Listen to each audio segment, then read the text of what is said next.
Bonjour à tous, chers cinéphiles, c'est Isvagdor, j'espère que vous allez bien parce que moi ça va nickel. Bon, avant toute chose, je voulais vous souhaiter un joyeux Noël. Nous rentrons enfin dans cette magnifique période de l'année et comme à chaque fois, je vous fais une critique spéciale durant cet événement. Après Maman j'ai raté l'avion et Gremlins, je m'étais dit qu'il était grand temps que je fasse ce classique que beaucoup d'entre vous attendaient. Bon, je vais pas faire durer le suspense plus longtemps avec vous, vous l'avez deviné, aujourd'hui nous allons embarquer pour le Pôle Express. Lies in your heart.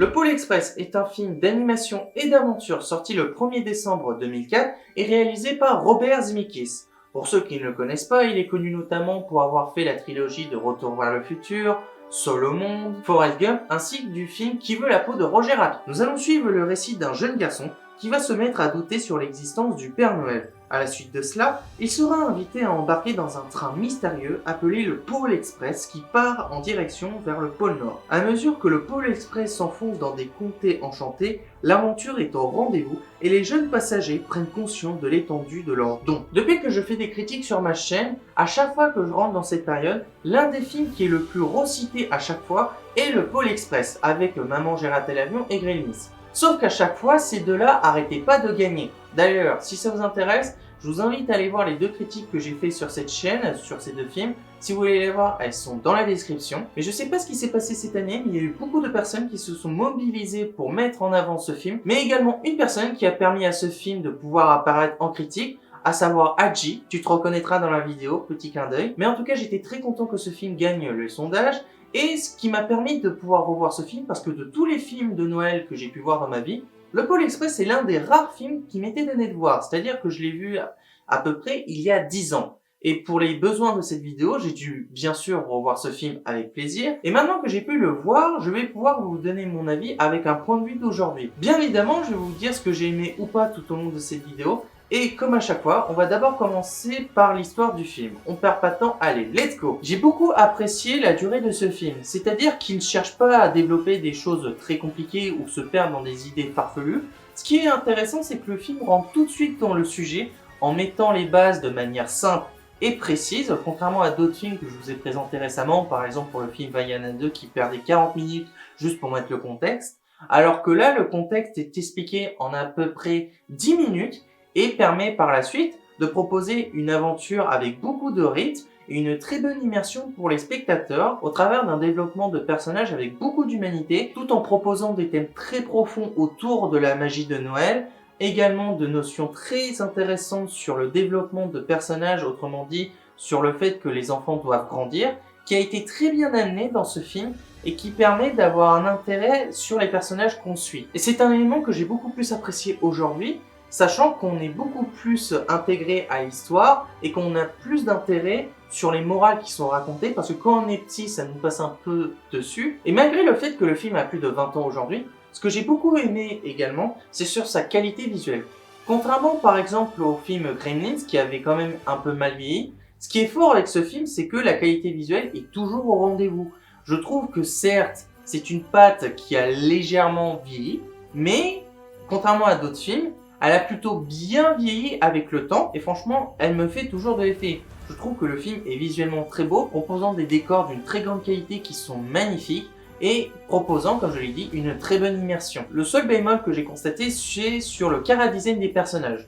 Alors, sur certains plans, je trouve qu'ils sont bien faits, mais sur d'autres, je trouve que c'est limité. On sent que c'est sur une certaine période et c'est ce qui est dommage. Mais on oublie très vite ce sujet parce que dans l'ensemble, le film est quand même très beau et proposant un film avec beaucoup d'intensité et une très bonne mise en scène. Et malgré le fait que le film a plus de 20 ans, ce qui est choquant, c'est qu'il a quand même une très bonne qualité dans son ensemble, proposant quand même quelque chose d'assez chaleureux durant les périodes de fête.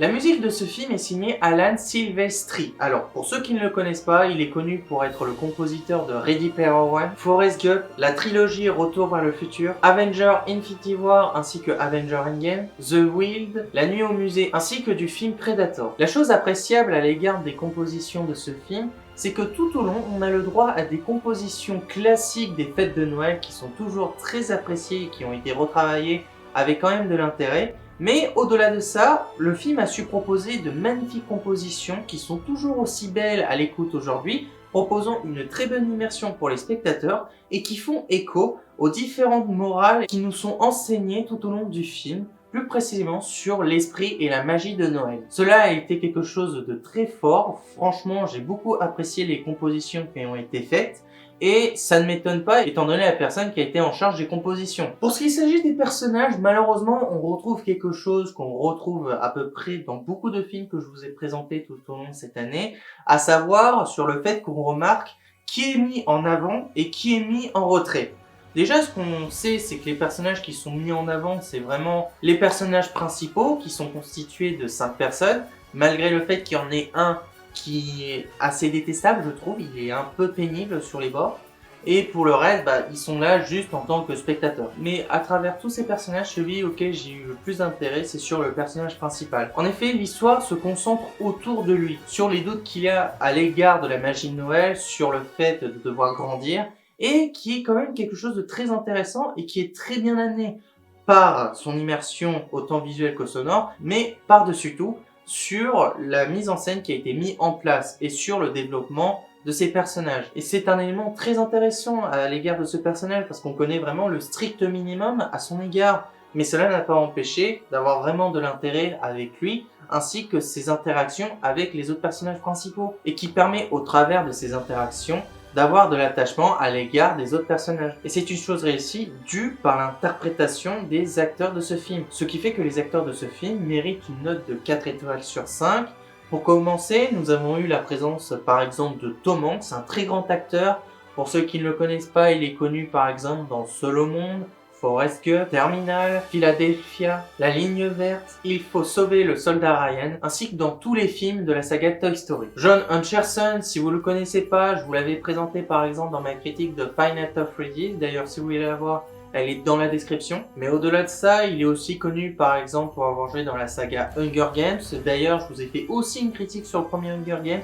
Elle est également dans la description comme toutes les autres critiques sur cette chaîne. Les 2 films Voyage au centre de la Terre, The Big Keeper, ainsi que Le Château ambulant. Daryl Sabara, si vous le connaissez pas, il est connu pour avoir joué dans la trilogie des Spy Kids, ainsi que dans Ben 10 contre l'univers. Nona Gay, elle, est connue pour avoir joué dans Triple X2 The Next Level, ainsi que dans Matrix Reload et Révolution. Eddie Deezen, lui connu pour avoir joué dans Le Laboratoire de Dexter, La Magie de Noël, ainsi que dans Le Silence des Jambons. Michael Jeter, connu pour avoir joué dans La Ligne Verte, Waterworld, ainsi que dans Bienvenue à Hollywood. T'es sûr qu'il a pas joué dans autre chose?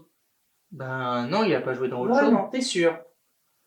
Bon, d'accord, il a aussi joué dans Jurassic Park 3. Bref, pour conclure, j'ai beaucoup aimé revoir ce film. Sincèrement, j'avais gardé un très bon souvenir à son égard et je suis pas déçu de l'avoir revu aujourd'hui parce que au-delà du fait que c'est un film qui a quand même un peu vieilli, ce qui est fort avec ce film, c'est que ça représente très bien l'esprit qu'on attend dans la fête de Noël, proposant une très bonne histoire touchante avec beaucoup de réflexion ainsi qu'un développement de personnages avec beaucoup d'humanité pour certains, mais également au travers d'une immersion autant visuelle que sonore. Donc comme vous avez pu le deviner, je trouve que c'est un excellent film qui mérite d'être considéré comme un classique du genre de Noël, proposant une histoire avec beaucoup d'intérêt, autant divertissante que profonde, et ce qui fait que pour moi, je trouve que le Pôle Express est un film qui mérite la note de 17 sur 20. Voilà les amis, c'est la fin de cette vidéo, j'espère que ça vous aura plu. N'hésitez pas à me dire dans les commentaires ce que vous avez pensé de cette vidéo, mais également donnez-moi des conseils de films ou de séries